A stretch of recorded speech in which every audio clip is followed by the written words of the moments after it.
Charpentier en 2017, c'est surtout de la restauration de bateaux.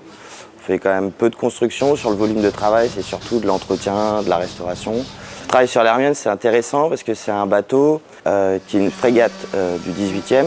Donc c'est des techniques spécifiques à l'époque, des pièces de bois volumineuses, des techniques particulières qu'on retrouve et surtout on a peu l'occasion de travailler sur des bateaux de ce type-là. Pour les canons du SHD, on refait exactement les répliques de ceux qu'on a démontés, déposés.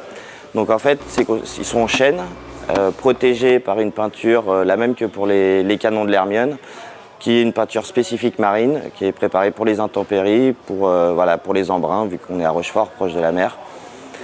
Il y aura une partie de tournage pour tout ce qui est axes et roues, qui seront peintes également.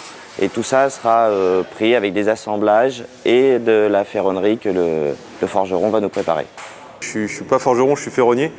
On m'appelle forgeron parce que je suis sur le chantier de l'Hermione et qu'à l'époque c'était la forge de marine, donc c'était les forgerons. Et en fait les techniques elles n'ont pas changé entre le forgeron de marine de l'époque et le ferronnier aujourd'hui. Il y a juste l'application, on ne réalise pas les mêmes pièces, mais on utilise toujours la forge, des machines d'usinage, etc. Donc, alors les pièces, on va refaire tous les boulons en fait, parce que c'était des tiges filetées acier qu'on bien rouillé.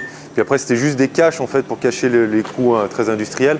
On va les refaire en fait en massif. Là on va utiliser plusieurs techniques, à la fois la forge, comme ça s'est fait depuis des siècles et des siècles. On va aussi utiliser des techniques plus modernes.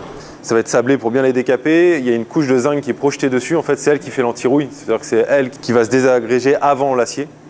Et par-dessus, une peinture au four qui est assez solide. Et voilà. Et là, on est tranquille pour plusieurs dizaines d'années.